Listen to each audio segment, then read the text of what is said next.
Time, the only human measurement that explains something that cannot be perceived without being correlated to actual human existence itself.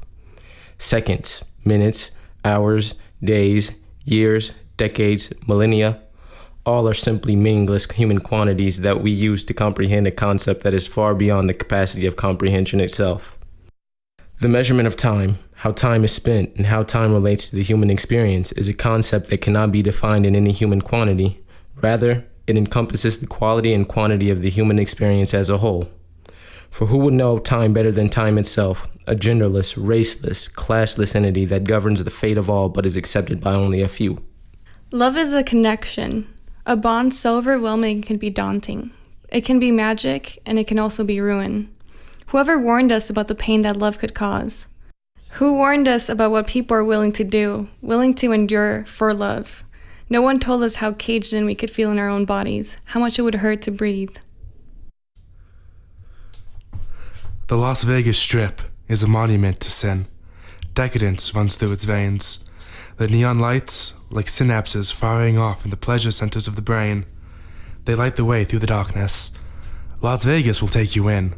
Las Vegas will reach into the shrinking hole in your chest and heal your broken soul with whatever poisons you prefer. With smoke filling your lungs and alcohol flowing through your circulatory system, you will feel no pain. These vices, these human creations, will numb you, like cheap, user-friendly anesthetic. They will numb you. They will wall you off and protect you from feeling sorrow, or guilt, or pain. They will protect you from feeling anything at all. It is for this reason, and this reason only, that the Las Vegas Strip is the best place in the world for the broken-hearted and the grief-stricken. On a cold February night sometime around the shift change from swing to graveyard, Mordecai was both of these things. As he sipped at his glass of top-shelf Blue Label whiskey, served neat in a lowball glass, which, as Mordecai would explain, is the only way for any self-respecting alcoholic to drink expensive whiskey. He scrolled through the photo gallery on a phone that was not his. There was a spiderweb of cracks in the upper left-hand corner, and the power button felt at least partially stuck, but the device worked fine. He scrolled through hundreds of images on a dead man's phone. As he examined each new photo, a fresh wave of guilt and grief washed over him. He wondered how many waves it would take before he was drowned. The smiling faces of his best friend and his best friend's new widow were reminders, not of his own mortality. He understood mortality well, but of the fact that there was no one left in the world that he could sip expensive whiskey with. Sipping expensive whiskey had, after all, been their thing. And so he drank alone, becoming more and more removed from the tragedy every time he swallowed. Night covered the landscape, but the bright city lights of the infamous Strip brought to life every dark crevice for miles, including those darkest in the heart of Jacob. The lights were the embodiment of his dreams. They were more than just particles that allowed one to see around oneself. They were the eliminators of darkness, and Jacob's darkness had for some time now been at its strongest. As with any young man, there is an inevitable questioning of the values taught to them in their adolescent years. Oftentimes, this questioning is accompanied with periods of struggle that can make or break the young person, as was the case with Jacob. For Jacob, his wrestle was in achieving a dream that portrayed the ideals and values he was raised to rely on: security, safety, assuredness. Though, what dream doesn't? For Czar, time is something that is much deeper than sharing a meal, but not as complex as sharing feelings. Czar, being one of the few who truly understands the decrepit nature of the human understanding of time, is fully aware of how time fits into the grand scheme of life, just not how it applies to his own life. Time is the one thing all humans want, can never get enough of, and are always chasing. However, time is on my side, for I am young, and things can get no better than youth. I have all the time in the world to figure out things tomorrow, for today I am much too busy enjoying life. These were the thoughts running through Czar's head. But his understanding of time at that particular moment was fleeting, like a hand grasping for air, or his own youth passing with every second. But nonetheless, there was hope. With every day that passed, Czar began to question more and more about how time factored into his own life, and what it actually meant to be truly out of time. for it was a question that he never fully understood because it never truly applied to his very own life. For Czar, life boiled down to setting a goal, working hard to accomplish that goal, achieving that goal, and lastly using that goal to affect a change greater than himself.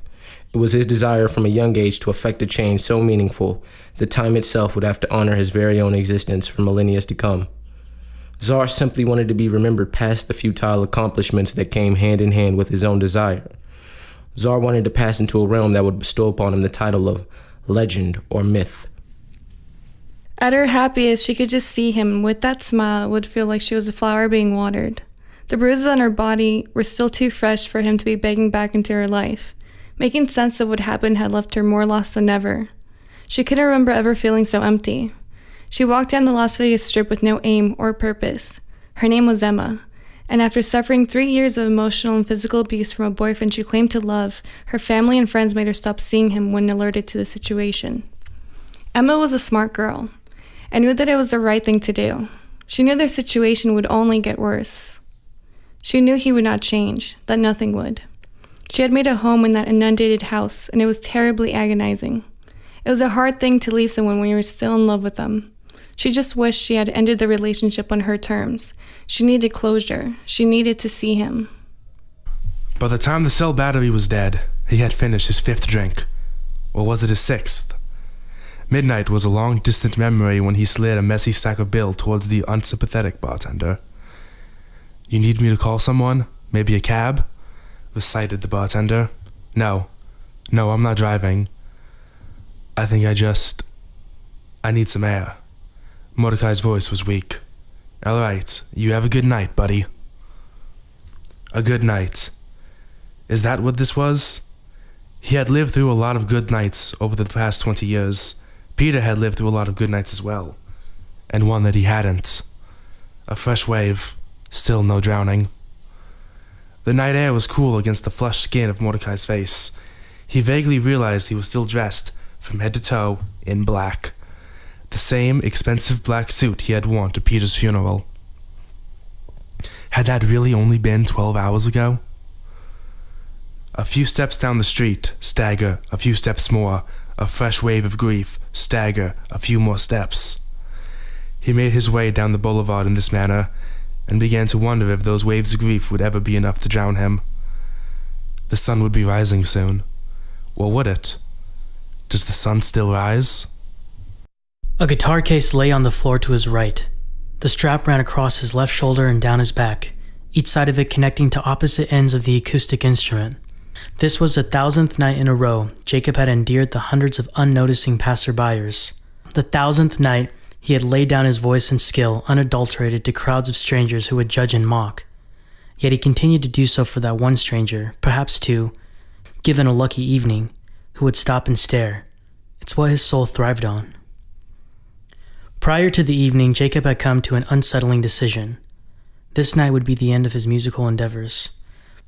Money was running out, but more detrimental, his desire had dwindled to nothing. His battle with attaining his dream was over, and he lost. He lost to the human necessity for security. In his reasoning, Jacob told himself that dreams are what make you human, not the actual attainment, rather the struggle, the adversity, the risk, all of the hardships that pave the path toward a dream. These are the things that make a human. He was sure of it, but his years of hard work and risk had seen no resolution, and this fact had begun to take its toll. Jacob felt less than human. Jacob removed the strap from his shoulder and knelt down to place the guitar into its case.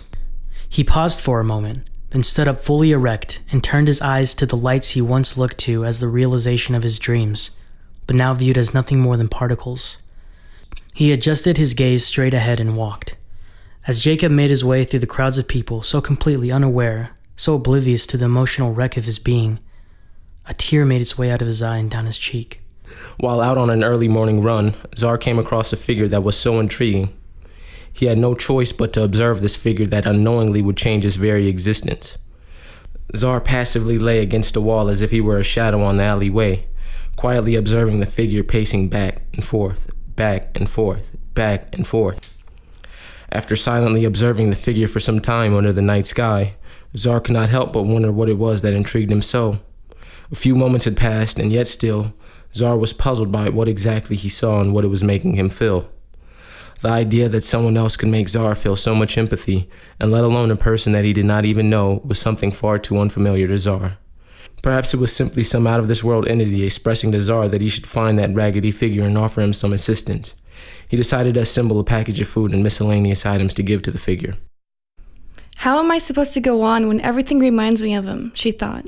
She had made these intricate, inescapable webs from skin to skin with him. Didn't he know how much I love him? How could he do this to me? How could he hurt me? Try to ruin me? And now everything is gone and I'm left not knowing what to do. She felt unnerved, insatiable, anxious and wrong with a longing that was a total void. She longed for him. He was an extension of her, a malignant chunk of cells that was surgically removed for her own safety. No one knew what they had had together. No one understood. They didn't know about those nights they had spent screaming at the top of their lungs, an acrimonious dispute about nothing and everything, where their wrath would quickly dissipate and they would be in each other's arms and not saying a word. No one knew, she thought. No one understands. She worried for him. After 3 years of constant communication, 3 days of silence felt so unnatural that she thought the worst. She kept on walking, and out of the corner of her eye, something caught her attention. He was somewhere near the north end of the strip when Mordecai saw him, curled up in a ball of filth, wrapped in a heavy brown coat. A tall can of cheap beer lay crumpled on the asphalt beside his head, and he slept. He slept like any normal human being should be doing at 4 o'clock in the morning. Mordecai looked on at the sleeping vagrant. What have you lost? Surely, no man ends up sleeping on the streets in the heart of Las Vegas without first having lost something. So what was it? Everything. No, not everything. Clearly, this man still had his heavy brown coat and his cheap beer. And from the way he slumbered, at rest in the cold, maybe that was enough. Mordecai swayed as another wave of grief and inebriation washed over him, threatening to erode what was left. He thought for a long, difficult moment and considered staggering towards the vagrant to take his rightful place on the cold, hard concrete beside him. They could be best friends. After all, Mordecai did need a new one, and he had more in common with the vagrant than anyone else at that moment. I bet he was a dreamer, Jacob thought to himself. A once active and aspiring individual, overcome by loss and failure. Jacob lowered his head into his arms. He couldn't stand the sight of the man. Not for the sake of the man himself, but rather for what the man symbolized. He was a symbol of a dream let go, a dream given up on. Jacob saw himself in the man. For dreamers there are two extremes, no gray, only black and white. One either realizes their dreams, living their life according to such a realization, or they view life as a collection of purposeless events that only feed their inability to achieve. This was the belief of Jacob. From this moment forward, he would live as the latter man, the homeless man. The lights. Jacob turned his eyes towards the lights. The man. He turned his eyes towards the man. Back and forth continually, Jacob's eyes turned from one side to the other. He could not bring himself to a decision. In one hand, he told himself he had already come to a decision, the one he made prior to this evening. But the scarring image of the homeless man in his mind reneged any foundation he had in that decision. Jacob lifted himself up from the ground and grabbed his guitar case, hesitating for a moment before fully gripping its handle. The moment passed and Jacob began moving away from the area. She wondered who he ever loved, whoever loved him. She imagined it couldn't have ended very well. Emma thought about how a person could end up so goddamn alone. She couldn't stop thinking about the man. What was his life like? Was he ever happy? She wondered if he felt the same kind of emptiness she did. Probably even more so, she decided. When was the last time he got a hug, a kiss, last time anyone ever told him that they loved him? She wished he didn't feel so raw, so terribly messed up. Emma wished the man's life changed. She wished somebody would reach out to him, help him out, integrate him back into society. Maybe he gave up because of a broken heart, she thought. She could easily map the path that led to that state, the lethargy, the absurdity of daily routines. What was the point? A person could live off the pain. A person could give everything up. Czar walked up to the figure to deliver the goods. He looked the man in the eyes and could not help but notice the devastation seeping out of them. It was not as if Czar had never seen a homeless man in his life, but in those few seconds of personal exchange with the man, it was as if the man's hopelessness created a new understanding in Czar's mind. Leaving the sad existence of that frail figure, Czar couldn't help but ponder to himself, what went wrong in his life for him to end up homeless? For all Czar knew, life was about making the most out of the time you have and coming to terms with the time that you don't. So as far as he knew, time was just something that the homeless figure did not use wisely. But maybe time itself was at odds with the rickety figure, and that explains how he came to be. Or maybe time itself is forcing the distraught figure to experience a terrible existence due to some past deed. Or maybe the homeless figure enjoyed being unbound for all Czar knew. Regardless of whatever the case was, Czar went away questioning himself, time, and better yet, what time meant in the grand scheme of things, or whether or not there was a grand scheme, because for all Czar knew, life was about aspiring, loving, and dying. Yes, this vagrant, this bum, had more in common with the man in the nice black suit than either of them would have ever realized on any other night. They had both lost, and they both wore their suffering for the world to see. On the vagrant's heavy brown coat or Mordecai's expensive black one, which had begun to feel more like a second skin than a coat. Rest easy, my brother. In that moment, Mordecai didn't know to which man he was speaking, Peter or the vagrant. It didn't matter though, did it? Not in the end. Mordecai turned on his heel, nearly falling as he did so, and strode through the doors of a downtown Las Vegas motel. Ding. The doors opened. Jacob turned his mind from the events completely. He simply walked away from them toward a near motel where he might be able to stay the night. Though he purposed within himself to remain thoughtless and stoic, his mind ran relentlessly. He thought that he in fact had killed himself by giving up on his dream, and though he can never be sure if his dream would never be realized, to bring death upon them by his own doing was not something he would do willingly.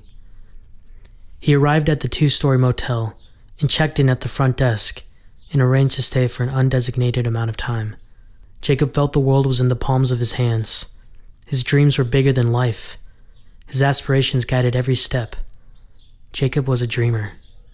She started walking towards the motel where she had been staying for some time after the separation. She could not understand completely why she felt such sympathy for the man who hurt her so, but she still did. She knew she would love him forever, that she would see him on her drives home, at school, at work, when she looked in the mirror, and the way her next boyfriend would not hold her the same way. Love was a memory. Love took you in strange directions. Love had left Emma unstable. At one point or another, time factored in for Czar, but as a whole, Czar finally understood that time was the one common thread in the cloth of life. He realized that time inadvertently affected his aspirations in life. He realized that time affected the value of love, and that time even affected the meaning of his personal death and the death of his loved ones. Czar returned to the motel he had been staying at upon finishing his run. He walked into the building and made his way toward the elevators. Though each of them came with vast and varying backgrounds of hurt, disappointment, loss, and confusion, each of their experiences were merely parts of a whole united human experience. Mordecai, Czar, Emma, and Jacob each dealt with differing issues, causing them to view events in differing lights. And though it would seem such differences would keep the 4 of them separate and unrelated, the 4 of them wound up in the same place, a place of growth and contentment. Our problems and experiences are all different, but rather than distancing us from one another, they are the common thread running through the strand of humanity. Such is the human experience.